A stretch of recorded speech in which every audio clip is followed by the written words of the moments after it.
I still believe till this day that Shanks was the person who met the Gorosei. And hear me out, before you say anything. I know so many people are gonna be talking about like the scar and stuff, but I watched this scene, and I know most of you watched this scene, like the scene of Shanks meeting the Gorosei so many times, okay? But hear me out.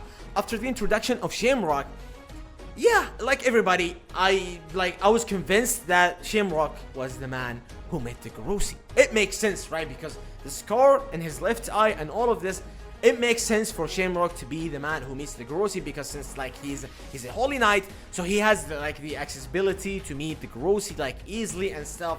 And of course Shanks doesn't have it, because since the fact that not only he's a pirate, he's a Yonko and stuff, and that was the time of reverie, so that was like all politics and kings and stuff. So it is insane for a Yonko to be there. So it all made sense at that time that Shamrock was the man who met the Gorosei, okay?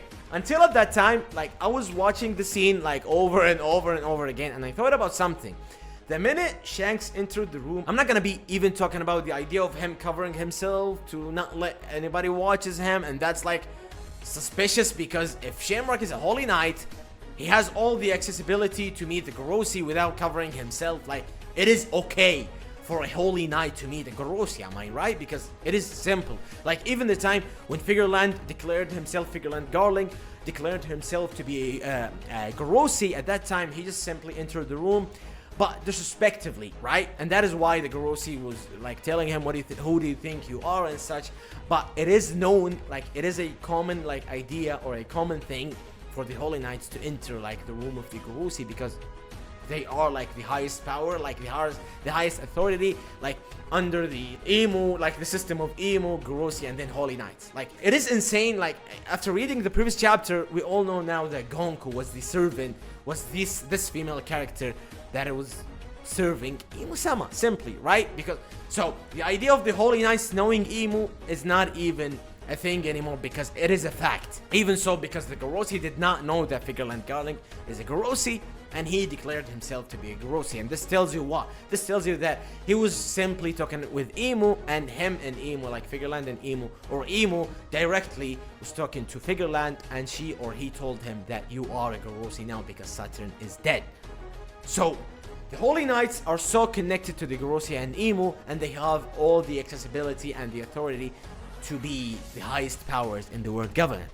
So now let's get back to the scene when Shanks or Shamrock or this person, the son of Figarland Garling, met the Gorosei. So Shanks entered the room. They were surprised. They told him that, what did you come all the way here for, okay? And then Nosujuro said, it is the time of the reverie now. Considering your status, you should stay away from politics. And then the other Gorosei said, since it's you, we made time. So the idea of Nosujuro telling Shanks or telling Shamrock that it is the time of reverie, and since your status, you shouldn't be here, it is crazy, because the Holy Knights are so allowed to be there even if the time of the reverie, because we all know Figarland Garling, when he executed the Don Quixote Mossguard or Moisguard, the green-haired guy, that when he executed him, it was the time of the reverie. So the Holy Knights has all the accessibility, and they have all the authority to be at the time of reverie and to do whatever they want, because they are part of the world government. So Nosujuro telling Shamrock that considering your status, you should stay away from politics, this doesn't make sense. Why are you telling a Holy Knight this? Because considering your status, if he's Shamrock, he's a Holy Knight. And how would he stay away from politics if he's a Holy Knight? He is the politics. Why would you even tell him to stay away from politics? This doesn't make sense. So when he, like, please guys, if at the end of this video, leave this video, and then not now, when this video finishes, go and watch the scene yourself. Bro, it is crazy. Just watch the scene and think of the idea that is Shamrock, that this man is Shamrock, and think about everything the Gorosei say to Shamrock per se, and just think about it. It doesn't make sense for them to be talking with one of the Holy Knights, Shamrock, the son of Figarland Garling, which is at that time he was the leader of the Holy Knights, to tell him to stay away from politics, considering your status. What is his status, bro? He's one of the Holy Knights, and his father is generally the leader of the Holy Knights, and then eventually he became one of the Gorosei. So it doesn't make sense for the Gorosei to tell Shamrock to stay away from politics, considering your status. And then they told him that since it's you, we made time. Of course you're gonna make time. Whether it's Shanks, whether it's Shamrock, you're gonna make time. Because why?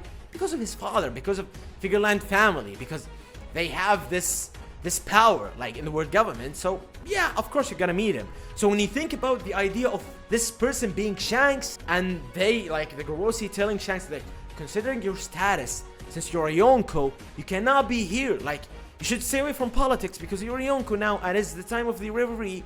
So you should stay away from here. I know, like, us as One Piece readers now, we know that Shanks is part of the Figarland family, which they have all the, like, the authority in the world government. And we all know that Shanks went there to Marijua like a couple of times and he met Harold there. Now we all know that because we read One Piece. But for the Gorosei, they know that it is not the time for a Yonko to be here in Marijua. Like, you're welcome at any time, but not at the reverie, right? Because that is why they told him that it is the time of the reverie, and considering your status, since you're a Yonko, you should stay away from politics for the time being. But after, like, reverie, you can come whenever you want, right? Because we all know that Shanks can come and go. I'm not gonna say whenever he wants, but he's welcomed, right? Because he's welcomed, right? And even like Shamrock said it, he said that Shanks went there to Marijua, but he didn't like it, and then he like went back to the real world, or like the underworld as they call it, okay? So that is how, and that is why I still believe that it is Shanks. Considering the scar, it can be a trick from Oda, like him covering like his left eye. That doesn't mean that his left eye does not have the scar that Shanks has. You can like say, you can consider a lot of stuff from Oda like being tricky and trying to cover his left eye for us to eventually, when he introduces Shamrock to us, believe that it is Shamrock, and then it's the shocking reveal that the man who met the Gorosei was actually Shanks. And the pirates that, or the pirate that he was talking about, that Shanks, or let's say Shamrock, it is Shanks, okay, it is Shanks, let's say consider it Shanks. The pirate that Shanks was talking about at that time, it is Marshall D. Teach. Because when you think about it, now that Marshall D. Teach is the son of Rox D. Zibik, and Rox D. Zibik met Emu, and he has all the power, like he wants to be the king of the world, and now Teach, or Blackbeard, wants to be the king of the world. And when Saturn was talking with Katrina Devon and Van Augur, he told them about how special his bloodline is, or his lineage. So I do believe that the Gorosei know that Blackbeard is the son of Rox D. Zibik, and of course Shanks is gonna know that, right? Because he is Shanks, right? So that is how, or that is why I do believe that Shanks was the man who met the Gorosei. And the certain pirate that he was talking about Marshall D. Teach, and he was probably telling them, let's try to stop Marshall D. Teach before he comes this ridiculous power, that unstoppable power, or like unstoppable force, that it's gonna be too late for us to stop him.